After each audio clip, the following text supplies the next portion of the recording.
Bem-vindos ao Innovation Office, um web show promovido pela AmCham que tem como objetivo abrir as portas dos escritórios de inovação do país e perceber como os líderes pensam, constroem e entregam a inovação para outras organizações e líderes que possam aprender com as suas experiências. Eu sou o Marco. E eu sou a Lara. E hoje vamos tentar perceber como a inovação está a pavimentar o futuro de empresas como a Logoplast. Pela voz da Sandra Santos. A Sandra é uma líder reconhecida internacionalmente pela sua vasta experiência na liderança, gestão e inovação na indústria das embalagens. Foi recentemente nomeada CEO da Logoplast, uma empresa global de referência na produção de embalagens plásticas sustentáveis e inovadoras.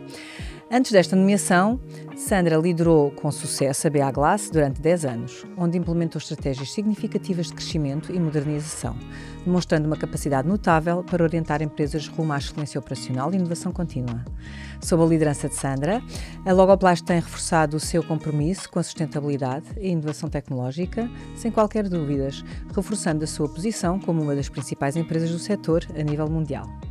Não é por acaso que a Sandra recebeu a nomeação para a lista das 50 mulheres mais influentes de Portugal da revista Executiva. Neste contexto, é que hoje vamos ter, sem dúvida, uma conversa muito interessante sobre inovação nesta indústria que toca a vida de todos nós. Bem-vinda, Sandra, ao The Innovation Office. Muito obrigada por teres aceitado este nosso convite. Obrigada eu. É um gosto enorme ter-te connosco. Obrigada eu. Começando mesmo no ponto que a Lara estava já a introduzir, acabas de assumir a liderança da Logoplast e tens aqui provavelmente já a antever alguns desafios e algumas oportunidades. Acho que os desafios na realidade são oportunidades. É uma empresa líder mundial, como disse a Lara, e gostava de saber como é que tu vês esses desafios? Que oportunidades é que já estás a identificar aqui no começar? É que nem sempre conseguimos fazer esta pergunta, temos alguém que está exatamente a começar.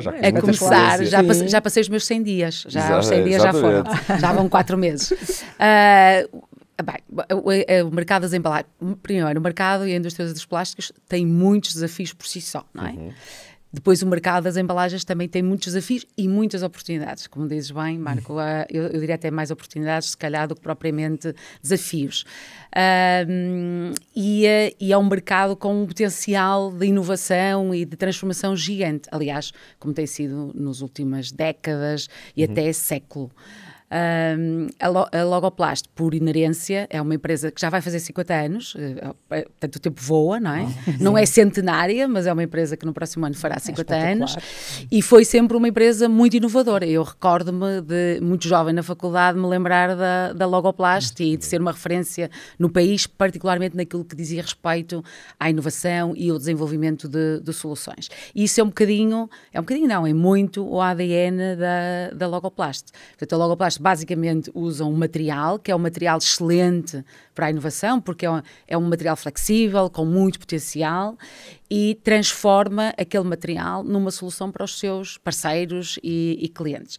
Mas, obviamente, a solução é uma solução para o consumidor, não é? Não é uma solução só para aquele fim, é uma solução para um fim que o consumidor assim determina. Portanto, há imensos desafios. O primeiro é porque é uma embalagem muito escrutinada, portanto, o plástico está bastante escrutinado, o que é bom porque cria regras no mercado, portanto, impede que maus operadores ou cooperadores menos reliable estejam no mercado. Mesmo assim, é uma coisa ainda muito reduzida àquilo que são as economias desenvolvidas. Portanto, nós vemos nas economias pouco desenvolvidas, vemos os plásticos a serem usados e a serem produzidos de forma que provavelmente não será a mais adequada.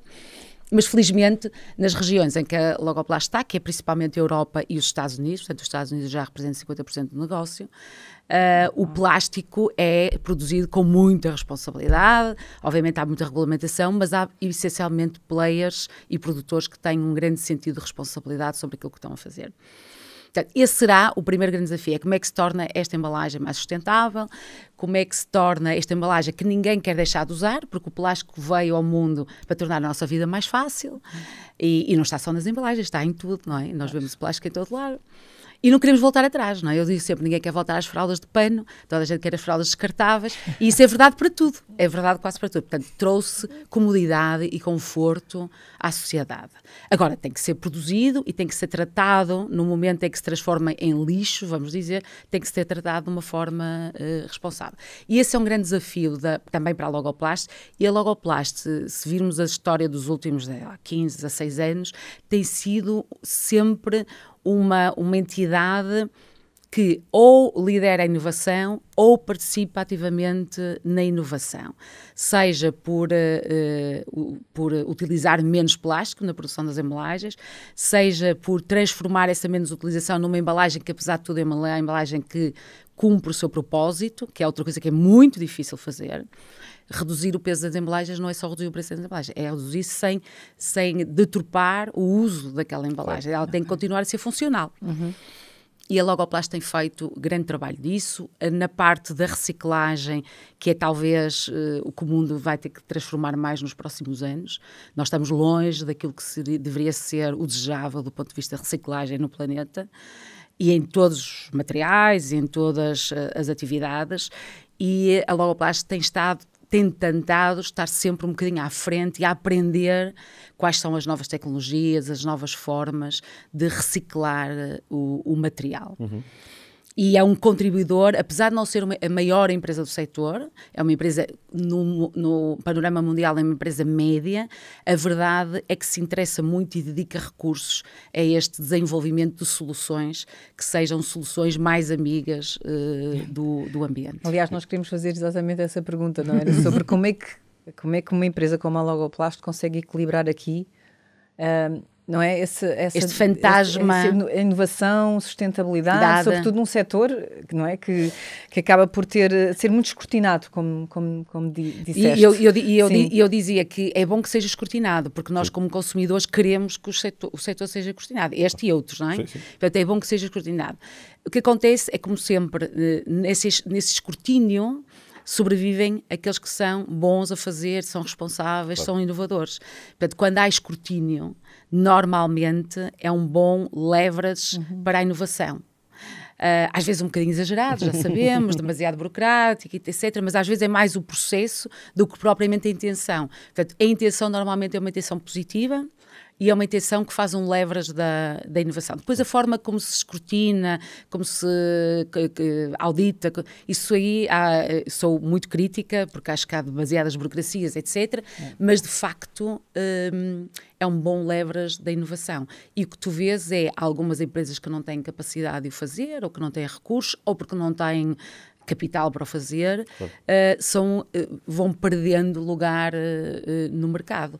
Nós não nos podemos esquecer que nós servimos mercados que são mercados de marcas, não é? São as Procter & Gamble do mundo, as Unilevers, as Nestlés, as Danones, e estas marcas têm, obviamente, um sentido de responsabilidade muito grande, interagem com o consumidor direto. A partir do momento que o estás a servir, tu própria és levada nesta cadeia de responsabilidade e de necessidade de inovação. E eles buscam os seus fornecedores para serem agentes de inovação. Eles, naturalmente, sozinhos não são agentes de inovação. Eles são agentes de inovação em parceria com os seus fornecedores. Isso é uma perspectiva interessantíssima da inovação em parceria, e não só na cadeia de valor completa, no fundo, não é? Quer dizer, vocês estão num ponto da cadeia de valor, se calhar, atrás do produto final, o produto que vai dentro da embalagem, mas na realidade fazem parte da cara até do produto. O produto está dentro, escondido, mas a inovação toda... A embalagem é pele, não é? É o que está na prateleira, é a embalagem. O que se vê normalmente é a embalagem, não se vê o produto. Pois o produto usa-se.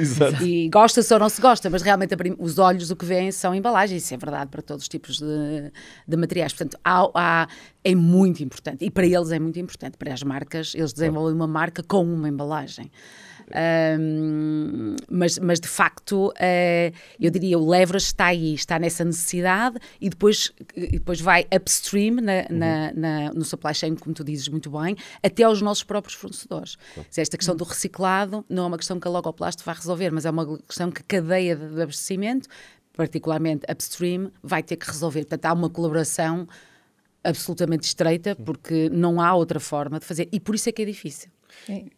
Eu só queria também fazer aqui um follow-up, porque achei muito interessante que eu até tenho 2 ou 3 follow-ups, já vamos lá chegar, mas o ponto da Logoplast, Sandra, começaste já tens muita experiência, que vem da BA Classe, que também exatamente... Exatamente, é o que eu ia dizer. Do outro tipo de embalagem, do outro tipo de material, e gostava de questionar, com estes pontos outros que estás a colocar e que são desafios que a Logoplast tem com o material que está a trabalhar exatamente nesse contexto, que experiências tu trazes do vidro, no fundo, da tua experiência na BA Glass, que transportas para aqui? Sabes que os desafios das embalagens, de uma forma geral, são muito parecidos, ou seja, a questão da sustentabilidade, particularmente do carbon footprint, é um problema para todas as embalagens. As latas têm exatamente o mesmo problema, o papel tem exatamente o mesmo problema. Estamos a falar de indústrias que ou são indústrias intensivas em energia e, portanto, libertam CO2, ou indústrias, como os plásticos, que usam materiais que são intensivos em energia. Portanto, os desafios são muitíssimos parecidos. O que acontece é que, por exemplo, no caso do vidro, está debaixo do poder de alterar isto nos produtores do vidro, porque é no seu próprio processo. Obviamente que é uma coisa que não é complexa, porque obriga a desenvolvimento de tecnologia, ou seja, não é uma coisa que se possa fazer amanhã com toda a fiabilidade, obriga a desenvolvimento, a inovação na tecnologia. Quando vais para, e as latas também é parecido, mas até se aproxima se calhar em alguns casos mais do plástico. No caso do plástico, o material que se usa para fazer, portanto o PET, é um material que não é produzido pelos fabricantes das embalagens. E portanto tu tens que encontrar outras formas de substituir um material que é intensivo em CO2 e usar o tal reciclado como forma de compensar que reduz a intensidade de CO2. Mas a preocupação é exatamente a mesma.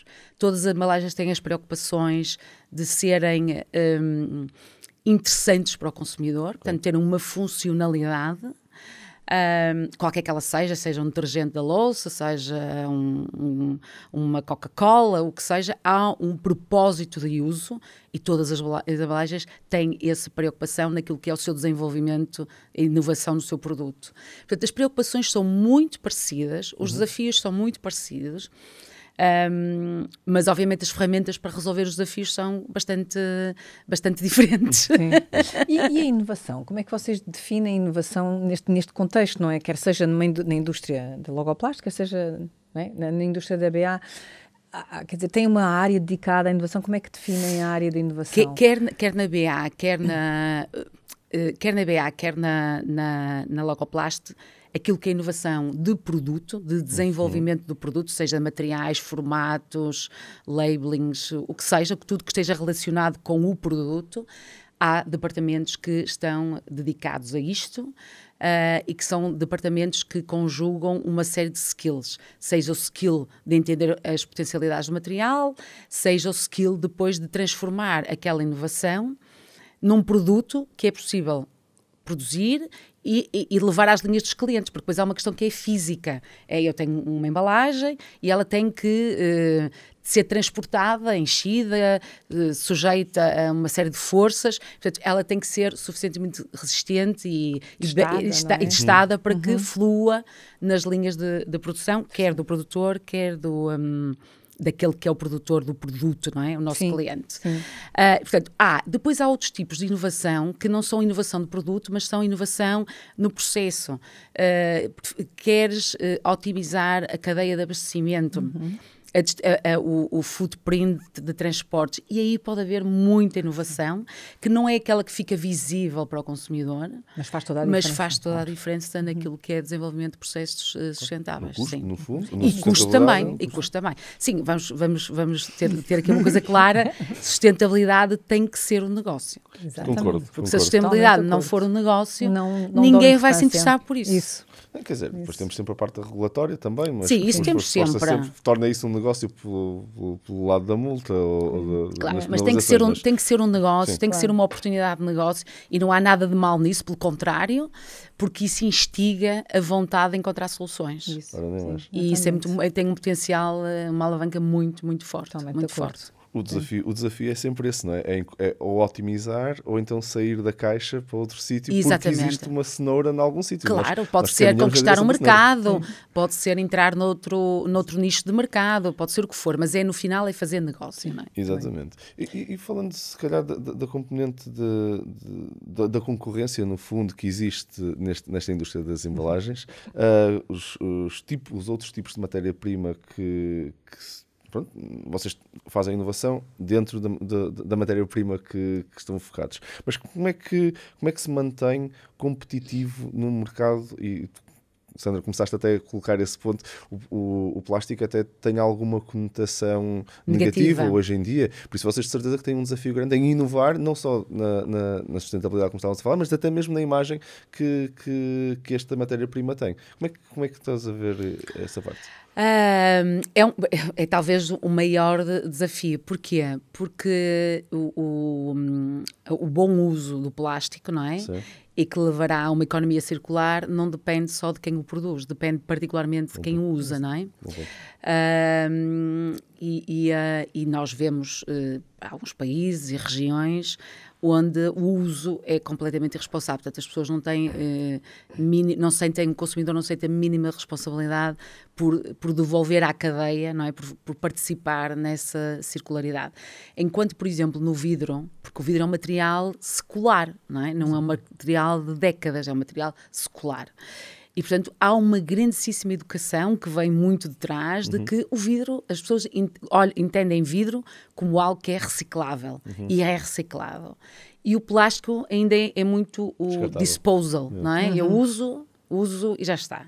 E, portanto, a partir dali já não tem grande responsabilidade. E é exatamente ao contrário. Portanto, a grande transformação vai acontecer quando nós virmos uma cultura de responsabilidade relativamente ao mercado muito diferente daquela que vemos hoje.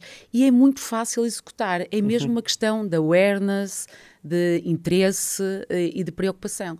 Porque se o plástico for devolvido a uma cadeia de circularidade, não temos problemas com o plástico, pelo menos com as embalagens. Depois temos problemas com plásticos de outra natureza. Claro. Mas tem que ser feito isso, ou seja, não se pode esperar que a circularidade aconteça se eu, consumidor, não for um membro ativo dessa circularidade. Claro. Portanto, tem que ser, não há outra forma. Estou curioso de como é que sendo a Logoplast uma empresa com presença mundial, como é que Portugal está nessa capacidade de consciência? Não muito bem. Okay. Ou seja, claro que se fores aos Estados Unidos, estamos muito bem. Portanto, eu digo não muito bem naquilo que é o contexto europeu. Okay. Claro, ou vais aos países menos desenvolvidos, apesar que os países, economias menos desenvolvidas, e o Brasil não é uma economia menos desenvolvida, mas ainda é menos desenvolvida, há uma coisa muito engraçada, é que o plástico, há coletores individuais de plástico, porque o plástico tem um valor económico, ou seja, recolhem para vender, enquanto na Europa é um negócio.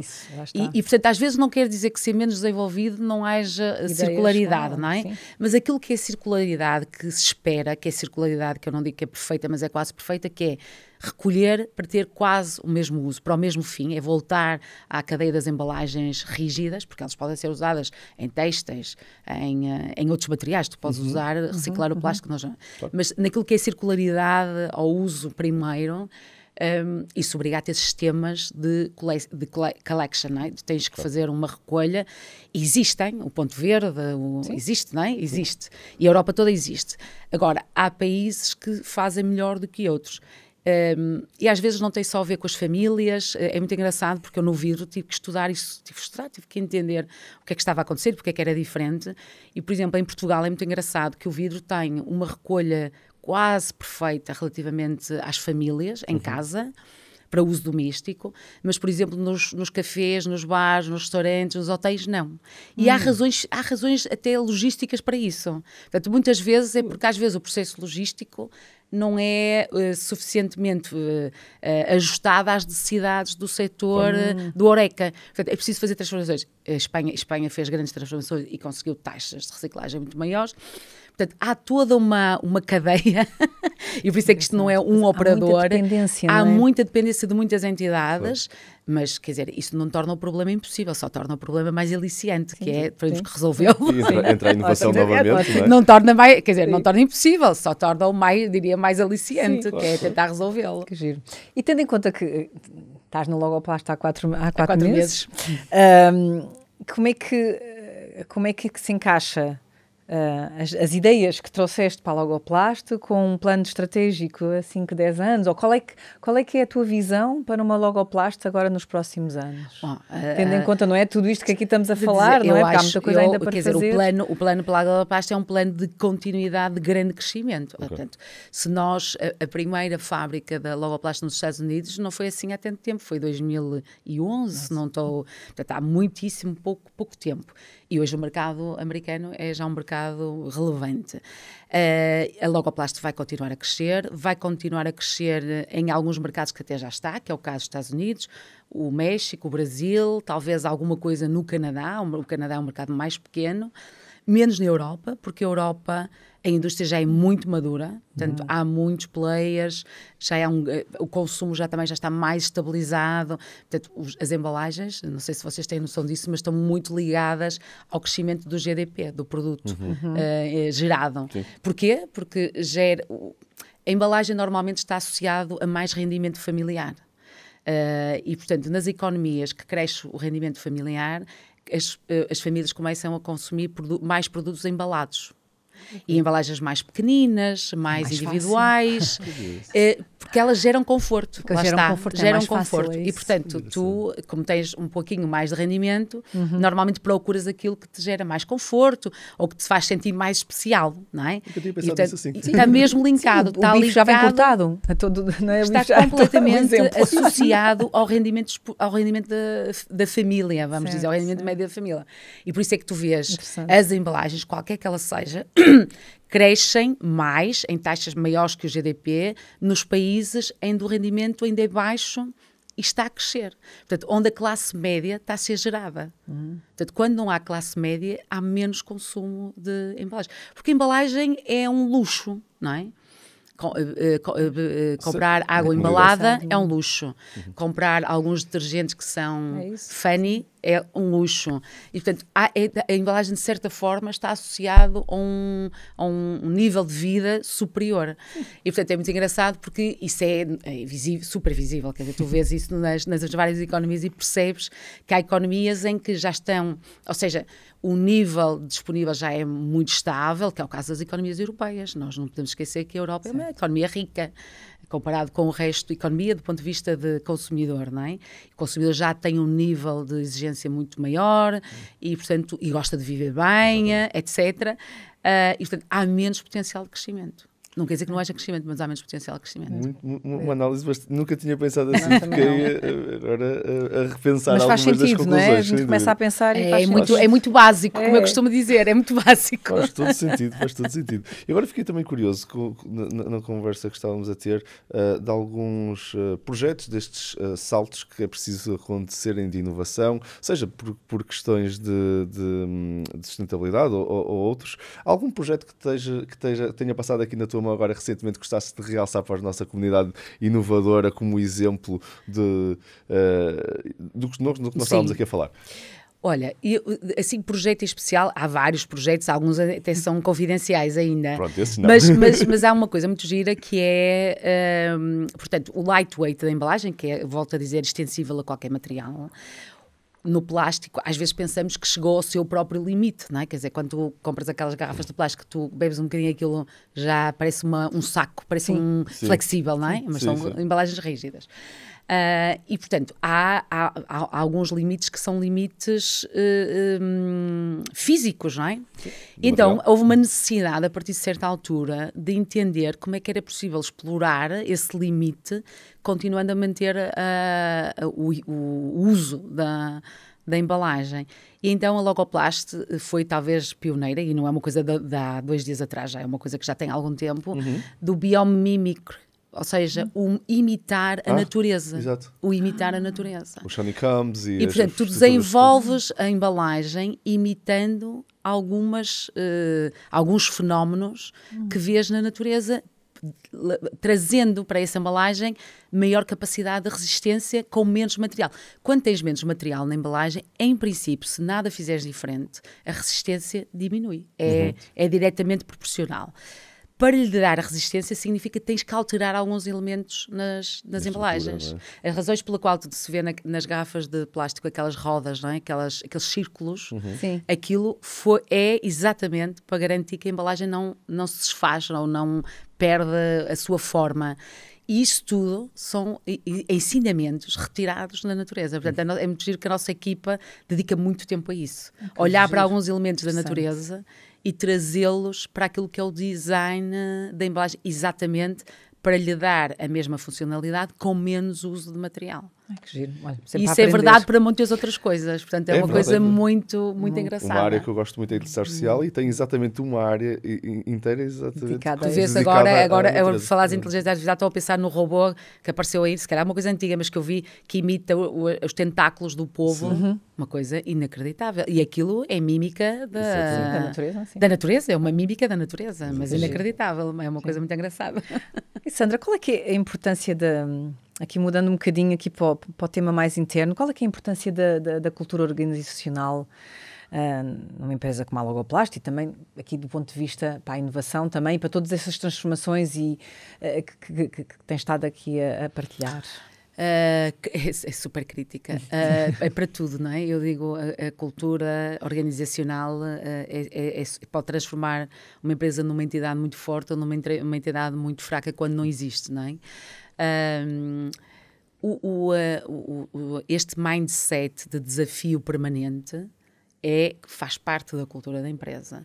E se ele não existir, o que tende a acontecer é que tu vais copiar o que já existe, porque é mais simples, não é? É mais simples, obriga a ter menos esforço, fazer menos esforço, menos recursos, etc.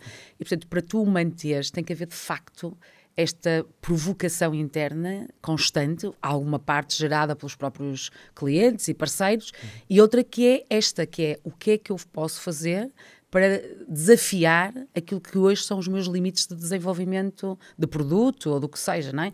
Isso também é verdade para o processo, ou seja, tem que haver uma constante desafio interno daquilo que é hoje, todos nós, no desenvolvimento de produto, no processo, há limites.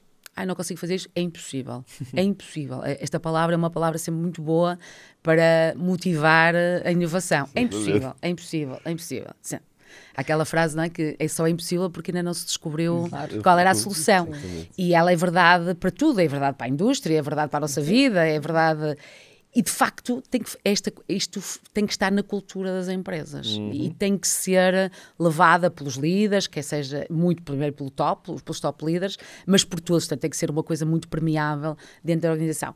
Isso ou está ou não está na cultura. Não há assim mais ou menos meio termo. Não há, está mais ou menos. Não, ou está ou não está. Ou há um prazer natural em explorar os impossíveis, ou então não há. É ao contrário, é um problema, temos aqui um impossível que temos que resolver. Não, é uma alegria porque temos aqui um grande desafio de um impossível que vamos ter que resolver. Que giro. E sendo que a Logoplast é internacional, há diferenças entre essa vontade de ir para além dos limites... Quando se compara Portugal com outros países, como é que conseguem que seja homogéneo? Não sei se é que isso é importante. É claro que é importante e é muito difícil, mas é para a Logoplast como é para qualquer... a cultura é muito diferente, não é? E para qualquer outra organização, não é? Tu quando montas uma unidade noutro sítio, etc., há uma carga de experiências que as pessoas que lá estão trazem. Seja porque quando compras uma empresa é a cultura da empresa que estás a comprar, seja quando montas uma equipa nova, toda esta gente traz experiências diferentes, não é? E, portanto, por isso é que é difícil, não é? Não há um pano branco, não há uma folha branca que tu começas a escrever lá em cima, não. E demora e tem que ser demonstrado, ou seja, não é, isso vocês já sabem, não estou a dizer nada de novo, não é feita por decreto, ou seja, não é, agora esta é a nossa cultura, estes são os nossos valores, portanto vamos aplicar. É por demonstração. Exatamente. É por demonstração. E por contaminação. E por contaminação, ou seja, isto resolve-se expondo essas pessoas a pessoas que tenham a cultura. É mesmo, eu chamo-lhe mesmo contaminação, ou seja, tem que haver contacto físico para que a coisa se entenda. Portanto, não serve uma palestra, não serve um discurso, não serve um papel, pode ajudar a clarificar alguns pontos, mas faz-se por trabalho com pessoas que já tenham essa cultura. E por isso é que demora algum tempo, porque, nomeadamente as empresas internacionais, a dispersão geográfica, como vocês imaginam, é muito grande. Não é? Sim, é um obstáculo. É um obstáculo, não é impossível, mas é um obstáculo. É um obstáculo. Tem que ser contornado. E tal, exatamente. Como todos os obstáculos. Exatamente. Eu vou pegar num ponto que me é querido e que estava há bocado até a puxar, e eu vou mesmo pegar nele, que é a questão da tecnologia, a inovação, e disseste muito bem, e acho que foi muito bom teres começado o episódio por a inovação não é só, de vez em quando, só a tecnologia, é processos, é muitas outras coisas que me estavas a demonstrar, são ideias que conseguimos melhorar no caminho, mas existe muita tecnologia que me parece que pode ser de um caráter com um potencial muito grande para a inovação. A inteligência artificial, dentro de se calhar no desenho das embalagens, encontrar algumas soluções para contornarmos alguns desses obstáculos, não sei, impressão 3D, numa ótica de entrega e até de construção de formas diferentes. Que tipo destas tecnologias é que tens visto ou estás a ver com um maior potencial e porquê de inovação? Olha, eu acho que a inteligência artificial vai ter, porque ainda não se usa, como vocês sabem, não se usa com a potencialidade que se vê particularmente na indústria, não é? Sim. A indústria foi muito boa, ou melhor, tem sido muito boa a automatizar, não é? Automatizar, etc. Sim. Que robotizar, no fundo. Não é? Exatamente, robotizar, etc. E muita dessa robotização já tem inteligência artificial, obviamente, não é?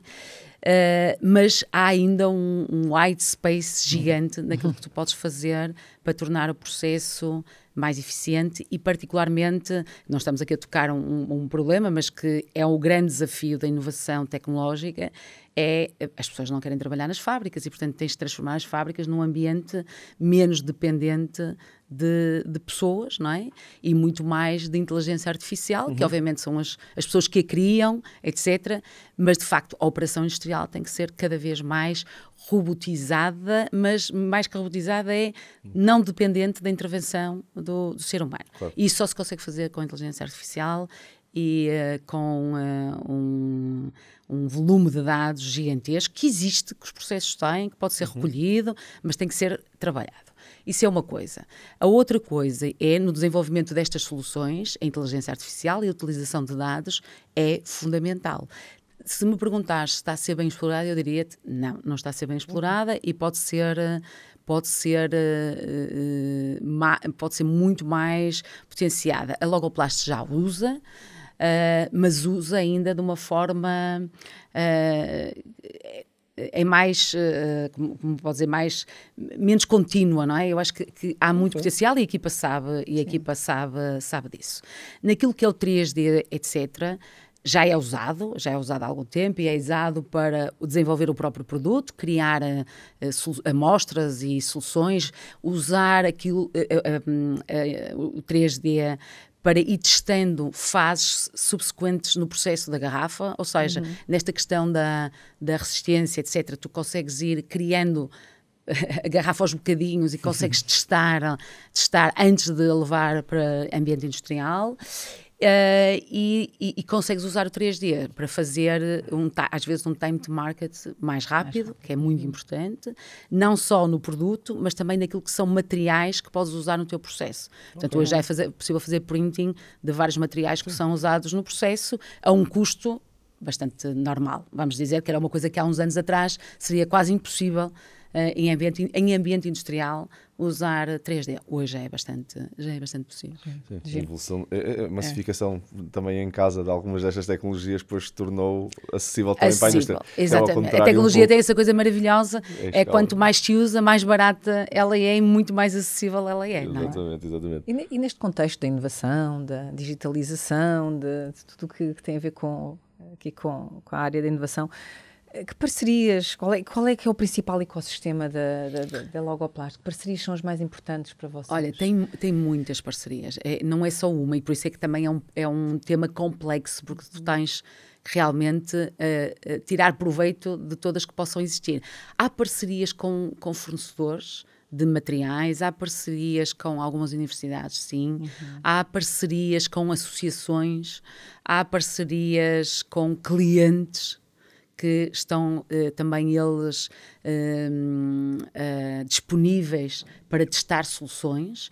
E, aliás, essas são talvez às vezes as parcerias mais importantes e mais interessantes, mas há muitas, ao longo da cadeia tens muitas parcerias e cada vez são mais utilizadas, porque de facto os problemas que ficam para o fim são normalmente os problemas mais complexos. E os problemas normalmente mais complexos são aqueles que obrigam mais colaboração e por isso também são mais difíceis de resolver.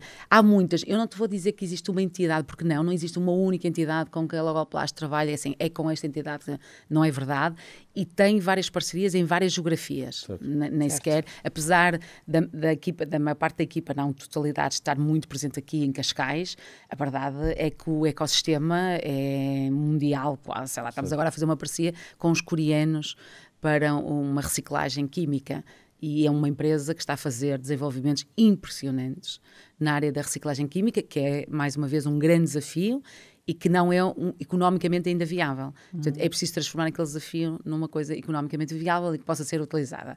E, portanto, estás a ver que o ecossistema é muito grande. É muito grande. Mas como follow-up, estava curioso, e até acho que para o nosso público também há de estar curioso, que é uma startup ou uma pequena empresa para entrar em algumas destas áreas de desenvolvimento tecnológico, ou é uma deep tech, não é? Que se especializa num tipo de processo dentro da construção da embalagem ou o polímero que consiga-se fazer dentro do plástico, que é muito específico. Isto entramos aí na onda do deep tech e da ciência e tudo mais. Ou então, que outros tipos de startups é que vês a fazer inovação que é isso no teu radar, Sandra? Vamos lá ver. Há startups que se dedicam a desenvolver ferramentas tecnológicas que permitem testar processos, etc. E essas são muito interessantes. E isto é verdade, sei lá, eu agora estava-me a recordar, eu sou administradora de uma empresa internacional de cimentos, que é Titan, e eles têm uma área de desenvolvimento verdadeiramente gigantesca e suportada em um ecossistema de várias startups. Algumas correm bem, outras correm bem, e tem também desenvolvimento de material. O cimento é carbon intensive, muitíssimo, e há grandes desenvolvimentos na área de materiais que podem substituir aquilo que é o material que gera CO2 e mantendo a funcionalidade, porque quando há estas transformações de materiais, o grande desafio é, está bem, vamos alterar, mas a funcionalidade tem que lá estar. Portanto, esse é sempre o grande desafio. E depois há os desafios económicos também, mas o grande desafio primeiro é a funcionalidade, é manter a funcionalidade dos materiais. Força.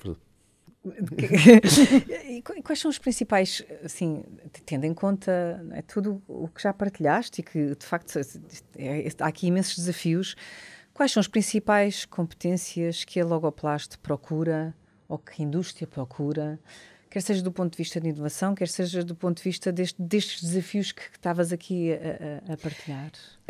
A indústria tem várias necessidades. Uma é manter o negócio como ele está, e há necessidades técnicas e de gestão, que são as duas, não é? E que, obviamente, a indústria procura e que o mercado está escasso, não é? Portanto, há escassez de competências técnicas, seja de engenheiros de software, seja de engenheiros mecânicos, seja do que for. Portanto, há falta e particularmente gente que queira trabalhar na indústria, não é? Porque a indústria continua a ser uma atividade menos atrativa, não é? Porque trabalha por turnos, muitas vezes aos fins de semana, etc. Portanto, é uma indústria, apesar que eu digo sempre, vamos ver, nós temos uma classe de excelência no mundo, que é os médicos e os enfermeiros, que também trabalham por turnos. É um facto. Portanto, há aqui às vezes uma certa descredibilização de valor para a função, porque é uma função de turnos, mas nós temos uma classe que é uma classe de experts e trabalha por turnos.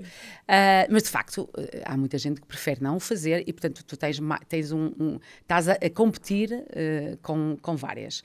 Depois, as indústrias, as empresas como a Logoplast e aliás também como a EBA ou como a Navigator, etc., são empresas que procuram também pessoas que estejam disponíveis para testar o futuro, para fazer parte desta cultura de constante interrogação, ou seja, como é que eu ultrapasso este impossível, este, como é que amanhã faço melhor do que faço hoje. E isso tem a ver, às vezes, muito menos com a experiência e muito mais com as características da personalidade de cada pessoa. E quando encontras e fazes esse match, é espetacular. É espetacular. Eu estou curioso também, e acho que há uma ligação muito forte de exatamente essa percepção. Ok, a indústria não sendo tão sexy, tão atrativa como se calhar outras coisas, outras indústrias naturalmente seriam, mas a inovação tipicamente é. E a posicionamento, como é que tu vês para a captura de talento, mais puxarmos pelo lado inovador e quantidade de coisas que temos para inovar na indústria, que se calhar se fôssemos para outros setores mais atrativos... Tens menos. Exatamente. É um bom ponto. Como é que tu vês isso como fator de captura e como é que se posicionaria isso? Eu acho que as empresas têm que fazer esse trabalho, não é? E acho que todos nós tentamos, não é? Fazê-lo. A primeira coisa é o contacto com as universidades, não é? O demonstrar, ir às universidades demonstrar o encanto de inovação é sempre um fator. Aliás, quando acontece, normalmente todos esses eventos, seja em que país for, é inacreditável o feedback que recebes, porque realmente as pessoas finalmente percebem que a indústria não é aquela coisa maçadora, aborrecida, não, é algo com muitos desafios e desafios de inovação. Mas tem que ser demonstrado assim, presencialmente. Sim.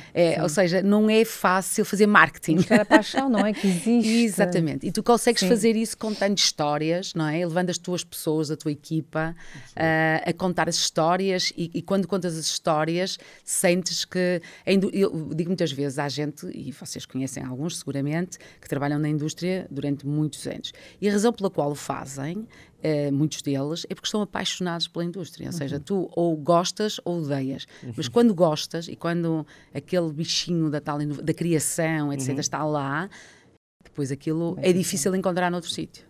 É difícil encontrar noutro sítio. Eu acho, há uma coisa que eu digo muitas vezes, que nós precisamos de mais embaixadores de inovação exatamente por causa disso, porque um embaixador, não é aquela pessoa evangelista quase, que vai cultivar nos outros... Explicar onde é que isto está, contagiando. É verdade. É engraçado. Então, Sandra, que conselhos assim, estamos já aqui na reta final, conselhos é que tu darias a um jovem que tivesse vontade de... seguir a carreira dele nesta área da inovação num setor como a Logoplast? Olha, eu primeiro estar preparado, não é? Quer dizer, o conhecimento, para fazer inovação tens que ter conhecimento, não é? Tens que estudar. Tens que estudar opções, tens que ter tens que gostar de estudar. Ou seja, a inovação não se faz por acaso. A inovação faz-se com trabalho e com investigação e com observação. Portanto, tens que gostar de te desafiar a ti próprio com estudo. É preciso estudar. E estudar não quer dizer ler um livro. Pode ser pesquisar, pode ser interagir com outros. Portanto, mas estudar, aprender sempre mais qualquer coisa para ser capaz de aplicar esse mais qualquer coisa. Querer sempre estar a entender o que é que vai acontecer amanhã, etc. Ser curioso, no fundo. Ser curioso, sim. Eu ia dizer isso. Eu acho que a palavra é só curiosidade, mais nada.